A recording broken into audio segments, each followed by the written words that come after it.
कहते हैं दास बनना या स्वामी बनना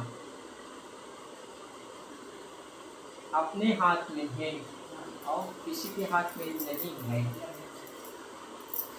बनना न बना अपने पर निर्भर है। चुनाव करना स्वयं को है, चाहे दास को चुने या स्वामी को। चुनाव से चुप गए ऐसी बात नहीं है, चुनना स्वयं को पड़ता है, चाहे दास को चुने या स्वामी को, दो में से एक बनना पड़ता है। या तो रागी या विरागी, दो में से एक बनता है। साधु या संसारी,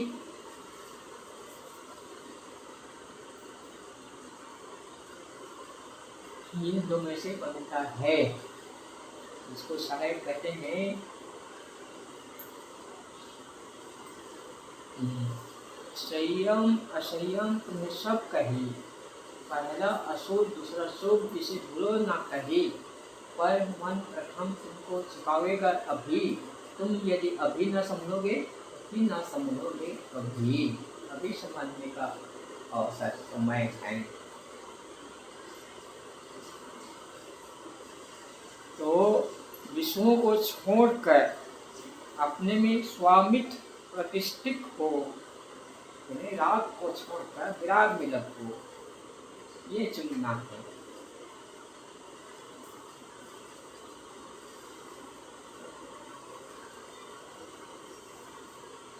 जे राग को चुनीस वो क्या बना? तेली का बैल। स्वामी बनीस तो मालिक प्रतिष्ठित अपने में निभर और किसी का नहीं। तेली का बैल कैसा होता है? तेली का बैल तेली घाड़ी पे लगा घाड़ी पे अच्छे साहब घाड़ी का तेली कोयला घाड़ी पे है। एक बैल के आँख में टोपा बांध देते हैं और घुमाते हैं वो घानी में, वो बेचारा आँख को बंद कर देते हैं तो अपन हिसाब से वो गोल गोल घूम रहा है। एक ही जगह रहता है वो 10 कोस चलता है। हाँ, एक ही जगह रहकर 10 कोस घूमता है। पहुँचते कि नहीं पहुँचते कहीं?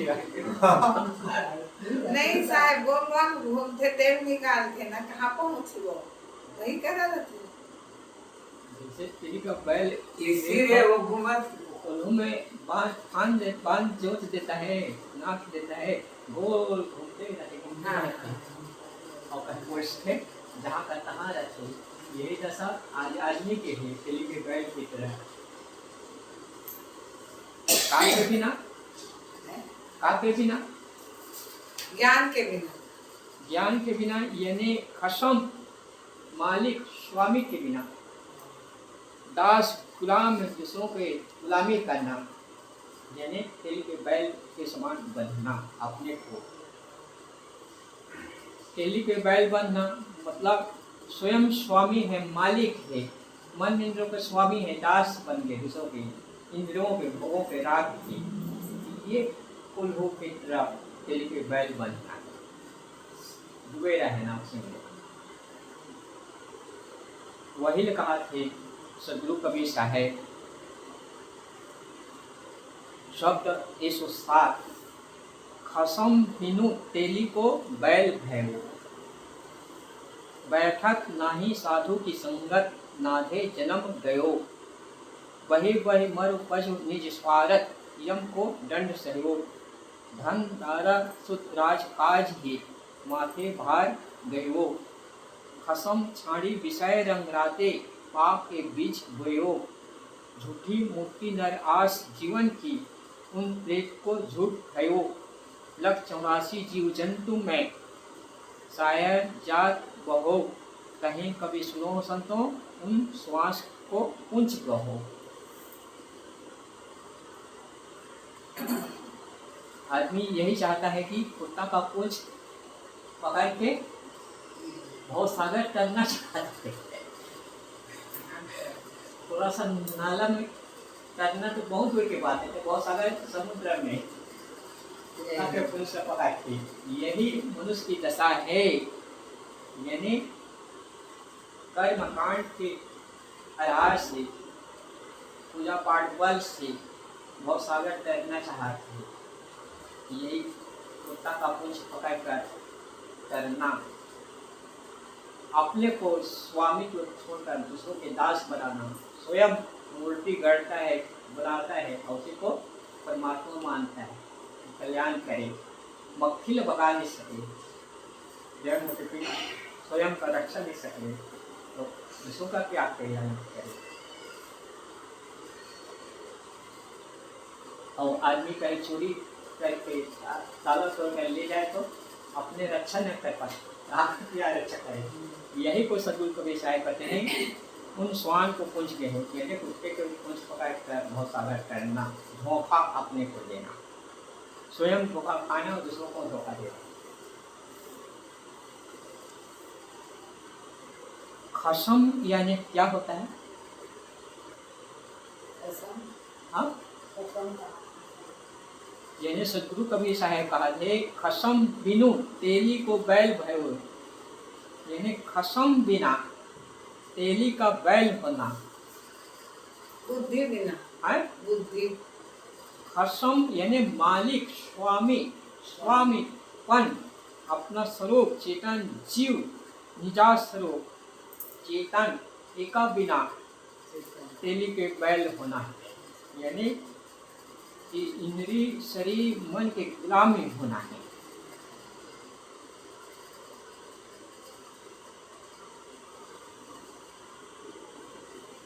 मनुष्य माया में लिप्त होकर किस तरह संसार में पिस का जीवन बिताता है और इन सब का उससे क्या फल होता है, इन सब विषयों पर इस सब ने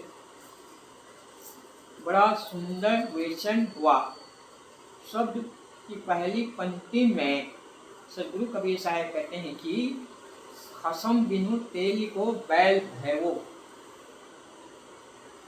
खसम का अरबी भाषा का शब्द है, अरबी भाषा का शब्द है, वाक्य है खसम। इसके अर्थ होता है शत्रु तथा स्वामी दोनों हो सकता है, शत्रु हो सकता है, स्वामी हो सकता है, खसम। लेकिन यहाँ स्वामी का अर्थ है, खसम यानी स्वामी, स्व खुद, स्वामी, स्वामी। किसी पत्नी का पति स्वामी हो सकता है, ठीक है, लेकिन वही स्वामी का पत्नी दासी मान लेते हैं, ये गलत है। दोनों बराबर मित्र समान, कोई दासी नहीं है ना कोई स्वामी नहीं, बस एक समान है। तो हम दासी इंद्रियों के गुलाम हो जाते हैं, इसको छोड़े। यहाँ स्वामी का अर्थ है खुद, तेली का बैल मुहरावा है, जिसका अर्थ होता है रात दिन पिसने वाला व्यक्ति, मुहरावा है तेली का बैल। यह मुहरावा क्यों बना, इसका उत्तर सरल है। तेली अपनी तेल पेरने के लिए कोल्हू में बैल को जोत देता है, यानी तेली अपने तेल पेरने के लिए कोल्हू में उसको जोत देता है, आँख देता है, उसकी आँखों पर पट्टी बांध देता है और उसे एक बार आँख दिया तो फिर वह कोल्हू अपने आप का चलता रहता है, पर गोल घूमते रहता है। तेली के बैल के लिए कोई रात दिन नियम नहीं रहता है, उसका कोई नियम नहीं। जब भी थके है कि मांदे है कि भूखा है कि प्यासा है, उनका ध्यान नहीं है। पराधीन जीवन यापन, दूसरों के अधीन। यहाँ घर के भीतर कोल्हू में जूता निरंतर चलता है। यही दशा आज मनुष्य संसारिक की है। तेली की बैल की तरह बहाती पराधीन जीवन यापन। पर है पंच भौतिक शरीर मिट्टी पानी आग हवा से निमित्त है और स्वयं है आत्मा चेतन जीव। संसारी मनुष्य की दशा यही है। उसमें यह पता नहीं है कि मेरी आत्मा ही सभी ज्ञान विज्ञान का पति है, स्वामी है। वह अपने स्वामीपन को छोड़कर, अपने स्वामीपन आत्मा को छोड़कर इंद्रियों का गुलाम बना हुआ संसार में नधा चलता है। नधा चलता है यानी नाथा हुआ है। जैसे तेली का बैल नाद देता है, गाड़ी फान देता है या कोल्हू फान देता है, हल में जोत देता है, दूसरों के अधीन में चलता है। ठीक इसी प्रकार से आत्मा चेतन जीव मन इंद्रियों के द्वारा अपने शरीर को संसार विश्व में राग में फंसा देता है। वही को संत महापुरुष कहते हैं कि कोई करोड़ों रूपों के स्वामी है, कोई किसी लन्ना स्वामी है, मगर कोई बिल्ले बेटी जो मन इंद्रियों के स्वामी है। जिंदगी में जिंदगी का राज पाना चाहिए, मन और इंद्रियों का सुबस रखना चाहिए, असत असादी का त्याग करना चाहिए, अपने को जान का मस्त रहना चाहिए। ये है स्वामीपन होमा।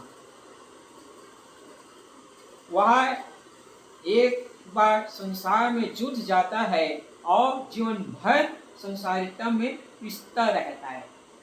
मानो एक बार डूब गया तो वरना कठिन। अब विवेकवान बल चाहे तो छोड़ने में देरी नहीं है। तनिक तृण के समान परित्याग कर देता है राग का और लग जाता है विराग में, साधना पथ में। तेली के बैल को तरह उसे कभी फुर्सत नहीं मिलती है। दिन और रात आंख दिया, केवल बैल को उसको धारण है, स्वयं अपने जीवन को खपा देता है, बस कमाने और खाने और भोगने में, यही हाय हाय में सब चल जाएगी। अपने को खो देता है। केवल बैल के उदाहरण में, बैल यानी पशु जीवन के लिए अपने जीवन को, अपनी जिंदगी को खपा देता है, कल्याण का काम नहीं करता है। तेली के बैल को तो चाहे फुर्सत मिल भी सकता है, उसको कुछ समय मिल सकता है, आराम कर सकता है, परंतु संसारिता में डूबे मनुष्य को फुर्सत नहीं है।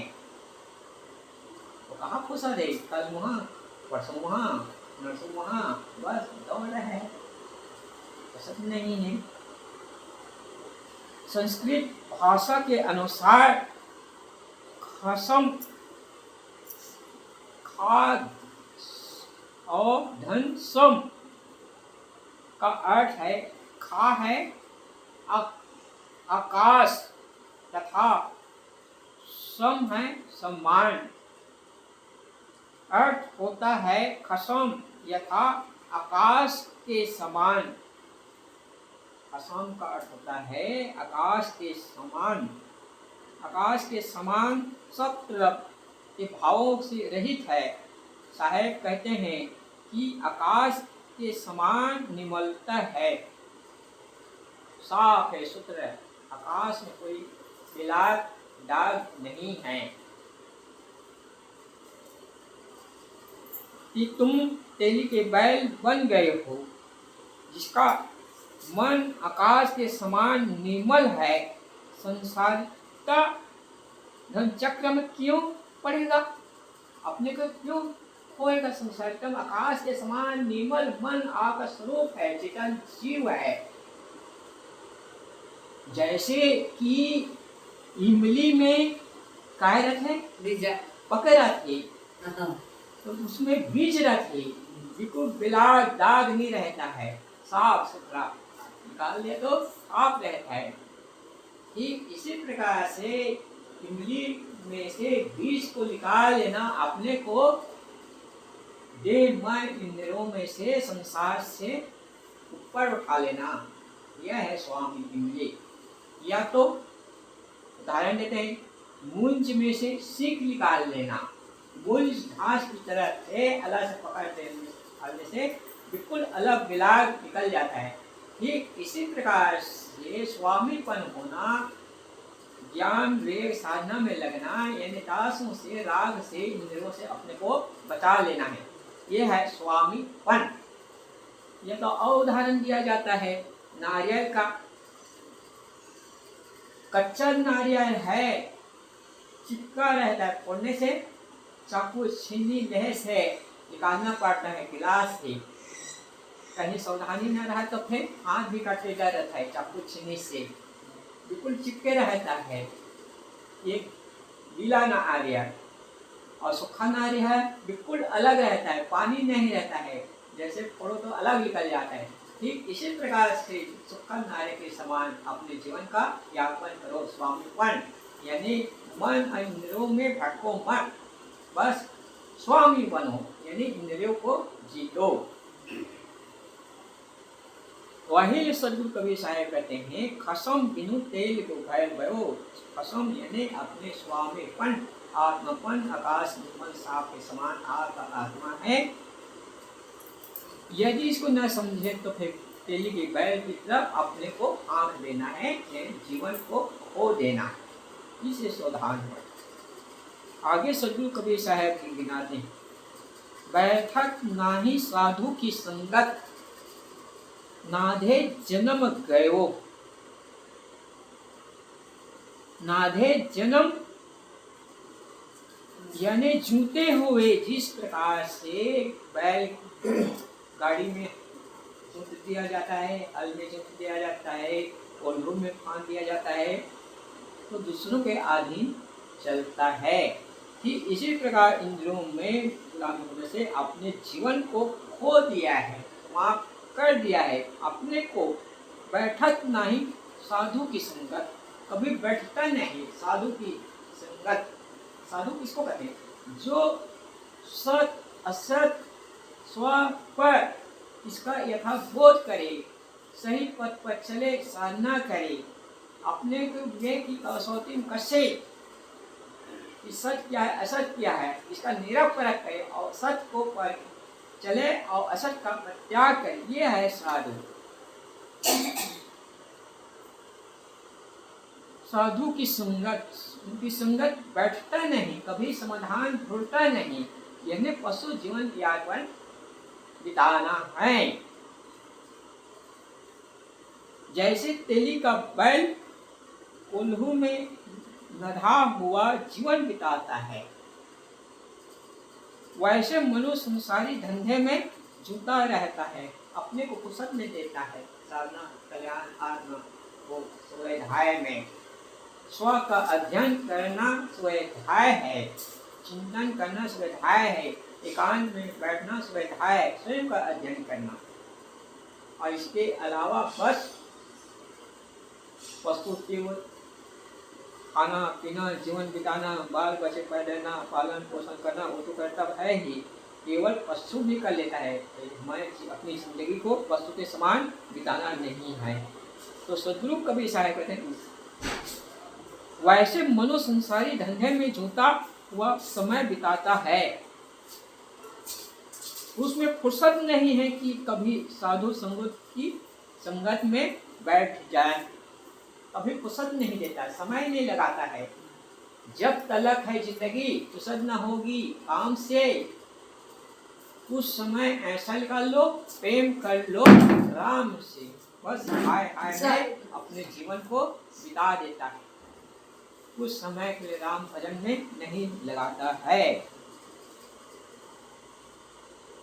फुर्सत कभी साधु संगत में बैठ जाए तो उससे शीतल वचनों अपने आप को शीतल बन सकता है। जैसे तालाब समुद्र शीतल जल धारा बहा रहा है, वहाँ निकट जाओ तो शीतलता मिलती है, शांत। और गर्मी दिन में पहाड़ में जाओ तो फिर गरम गरम गर्मी मिलती है, ठीक इसी ताप मिलती है पत्थर के ताव से। और बरसात दिन में बारिश होते तो फिर धुआं उड़ते और ताप, पहाड़ देखने से पता चलता है धुआं उड़ते गर्मी दिन में, पानी बारिश होते तब। तो ऐसे शीतलता साधु की संगत है। और धुआं के समान, राग के समान अपने को तपा देना पहाड़ी समान है, संसारी समान है। मनुष्य बुद्धि जड़ हो जाने से संसारी स्वार्थ को लाभ समझता है। आदमी का बुद्धि जड़ हो जाने से संसारिक में स्वार्थ को भी लाभ समझना, बस इसी में खाना और पीना, बचना है और इसी में जीना है। लाभ क्या है इसको नहीं जानते। सदगुरु विशाल देव जी कहते हैं कि लाभ महान मनुष्य को सत्संग ही ज्ञान, जो सत्संग ज्ञान ग्रहण करे तो उसका प्रत्याग करे, यह है जीवन का लाभ। कोई सबस मन अपना सुबस करना अपने इंद्रियों पर है, शरीर पर नहीं है। शरीर अपने में सुवस्था नहीं है, परवस्था है। कैसे परवस्था है? जो बुढ़ापा है, ढल रहा है, उसको रोका नहीं जा सकता है। जवानी है, ढल रहा है, बुढ़ापा आ रहा है, इसको ढल नहीं रोका नहीं जा सकता है। जो शरीर का परिवर्तनशील है, इसको रोका नहीं जा सकता है, लेकिन रोका जा सकता है, अपने मन पर विजय प्राप्त कर सकता है। अवस्था बदलती है। हर सरा एक आनी देखी, हर चीज की आनी जानी देखी। जो आके न जाए बुढ़ापा देखा, जो जाके न आए वो जवानी देखी। जो अपने को जीत लेता है, इंद्रियों का स्वामी हो जाता है, वह है स्वामी। तो वो संसारी भोगों में ही लाभ समझता है राग विराग आदमी। इसलिए उसके लिए रात दिन धंधे में नधा रहता है, पशु के समान, तेली बैल के समान। अपने को जो दिया है खो दिया है, न खाने के फुर्सत, न पीने के बाद, बस हाय हाय में अपने जीवन को। आदमी के पास जितना धन है उतना तृष्णा और बढ़ जाती है। कहीं वो दुकान खोल लिया, कहीं ये दुकान खोल लिया, पैसा लाभ खूब मिल रहा है, आवक खूब बढ़ेगी, लेकिन उनको शांति नहीं, खाने में फुर्सत नहीं, आराम करने का फुर्सत नहीं है। कई जगह फैक्ट्री खोल लिया है, कई जगह भट्ठा खोल लिया है, कई जगह कारखाना खोल लिया है, बस वहाँ फोन कर रहे हैं, वहाँ बात कर रहे हैं, वहाँ फोन कर रहे हैं, वहाँ बात कर रहे हैं, खाने का फुर्सत नहीं, वहाँ से वहाँ दौड़ रहे हैं। और रात के समय आए, 4 घंटा सोए, फिर सुबह, बस यही जीवन है। तो ये है पूरा कवाड़ अपने को खपा देना। मेहनत करें, गलत नहीं है, लेकिन मेहनत करें अपने सीमित के अनुसार, जिससे जीवन गुजर बसर हो जाए और जीवन में शांति मिले। अधिक धन बटोरना चक्कर केवल कवाड़ को बटोरना है, सेवा न लगाना, बस सड़ेगा।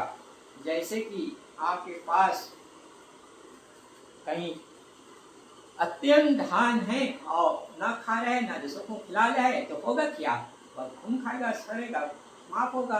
अब किसी को खिला दिए, स्वयं खाए, तो जन समूह का सेवा हो जाएगा। यह है मनुष्य का कर्तव्य। बस हाय हाय में सब जग जाएगी। तो सदगुरु कबीर साहब कहते हैं,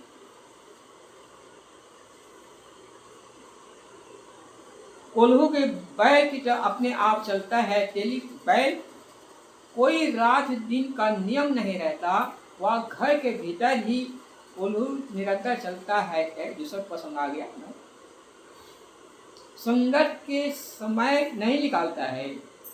समय तो सबके पास है, किसी के पास समय अधिक नहीं है ना कम, एक बराबर है। आया कहते हैं कि आज सत्संग आने पे समय नहीं मिला, समय कैसे नहीं मिलेगा? निकाले तब तो मिलेगा। किसी के पास ज्यादा नहीं ना, किसी के पास कम नहीं है। तो ना समझ कारण साधु की संगत में समय निकालता। समय तो सबके समान है, राजा हो या चपरासी, दिन और रात सबको 24 घंटा समय है। राजा हो, प्रजा हो, चपरासी हो, नर हो, नारी हो, भारतीय हो, विदेशी हो, हिंदी बोलने वाला हो, गुजराती बोलने वाला हो, उड़िया बोलने वाला, चाहे जिस भाषा का बोलने वाला हो, चाहे जिस प्रांत का रहने वाला हो, सबके समान एक समान है समय, 24 घंटा। जो लोग कहते हैं कि क्या करें, हम समय नहीं मिलता इसलिए सत्संग में नहीं जा पाते हैं, वह गलत कहते हैं, अपने को धोखा देते हैं। यह बात ठीक है कि ऐसी व्यवस्था कभी कभी हो सकता है, व्यवस्था है, अपना काम धंधा व्यवहार रहता है, कभी आ नहीं सके, वो बात अलग है। आदमी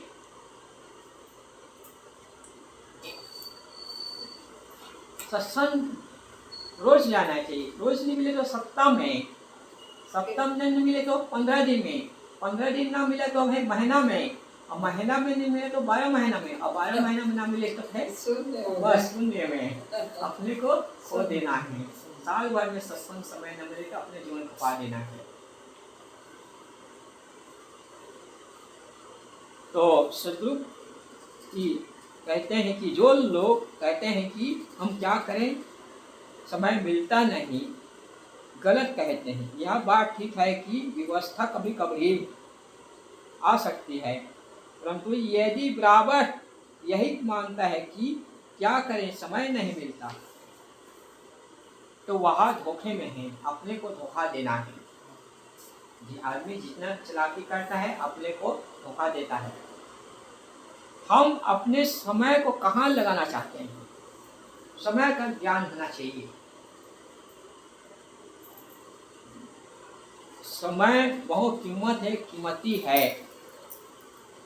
यह विचारों हानि लाभ निश्चय पर निर्भर है। आदमी के जीवन जहाँ लाभ है हानि वहाँ समय देता है, जहाँ लाभ निश्चय है वहाँ समय लगाता है, और जहाँ हानि निश्चय है वहाँ समय नहीं लगाता है, हटता है। यदि हमें मानसिक शांति का लाभ निश्चय हो जाए, सत्संग में मानसिक शांति का निश्चय हो जाए तो सत्संग में बराबर आएगा, और निश्चय नहीं तो नहीं। सत्संग के लिए समय निकालेंगे, वही व्यक्ति समय निकालता है, हानि और लाभ का इसको निश्चय हो। तो सदगुरु कबीर साहब कहते हैं कि बैठक नहीं साधु की संगत, यानी तुम बैठते नहीं साधु की संगत, ना दे जन्म गयो जिस पुरस्कार से पशु बैल को खान दिया जाता है और उल्लू के बैल की तरह अपने जीवन को खपा देता है, यही पशु जीवन न बिताओ। बही बही मरो पशु निज स्वार्थ,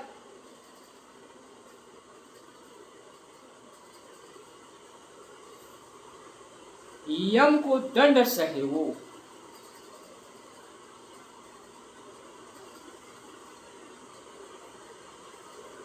यानी अपने देह इंद्रियों भोगों में मीठा स्वाद में पड़ा हुआ चरित्र भ्रष्ट होकर निस्तेज होता है, और इन सब के लिए तोड़ परिश्रम करता है और परेशान होता है, और इनके फल में वह मलिन वासनाओं का, कुसंस्कारों का प्रेरित प्रतापिक होता है।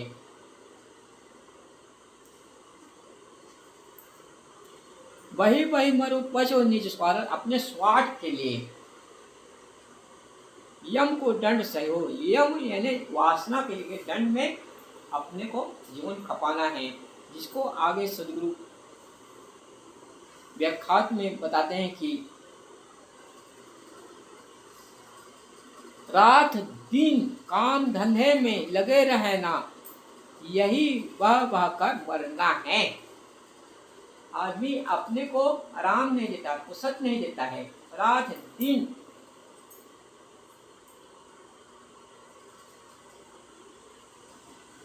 आदमी 24 घंटा में करीब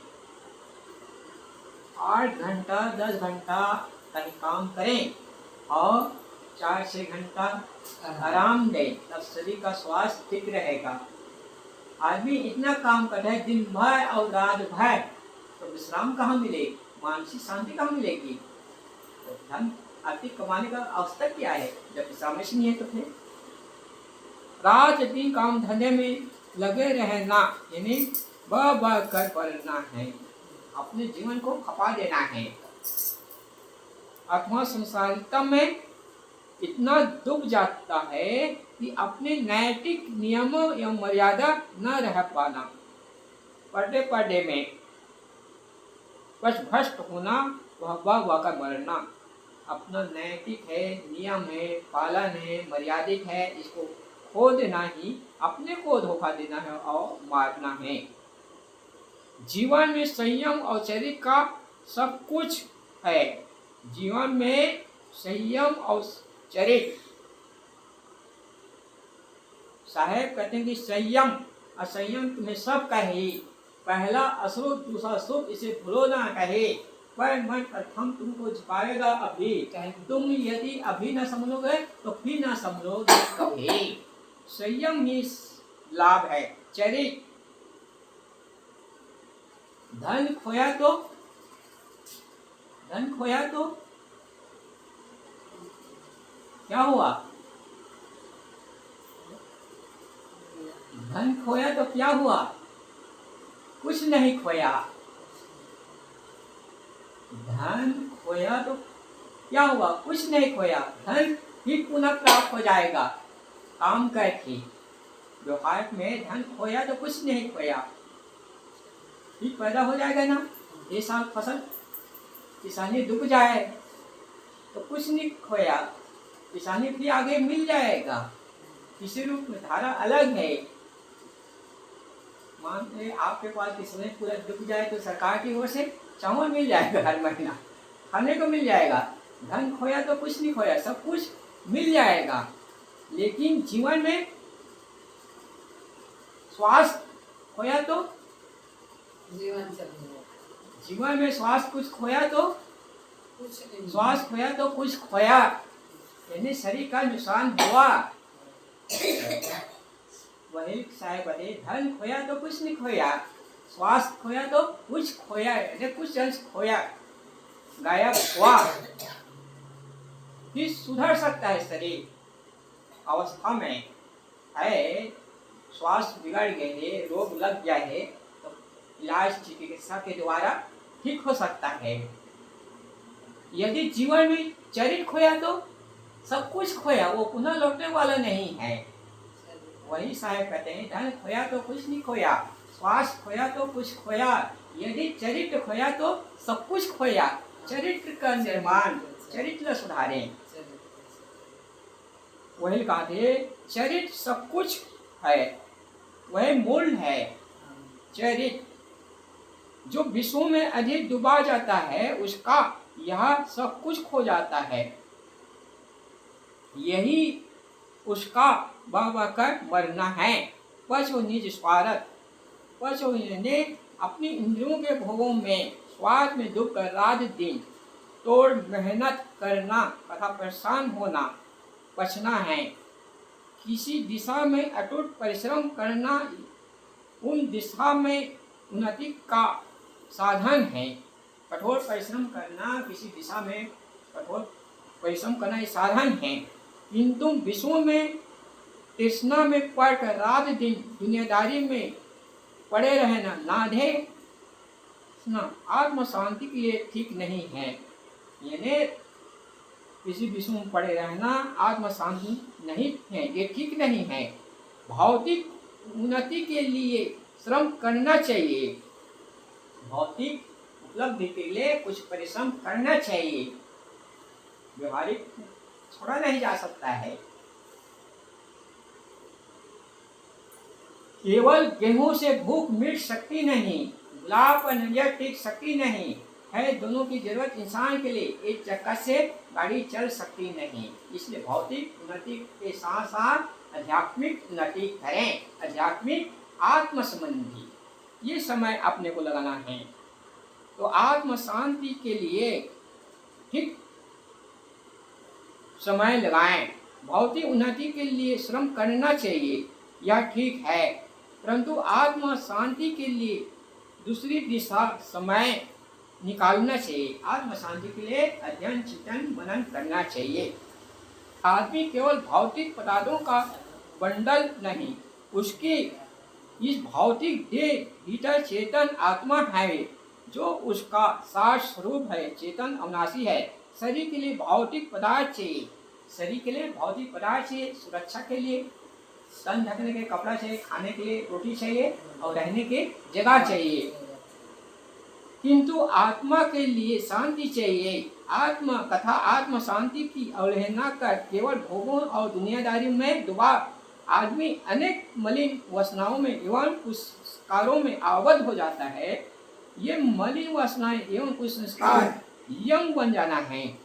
यम बाहर यम नहीं है जो कुमार, यम है वासना, मौत अपने को दंड देना, जिनका दंड जीव रात दिन सहना पड़ता है। मनुष्य के मन भीतर को काम, क्रोध, लोभ, मोह, तृष्णा, राग, देश, चिंता, विकलता आदि में नोचते रहना।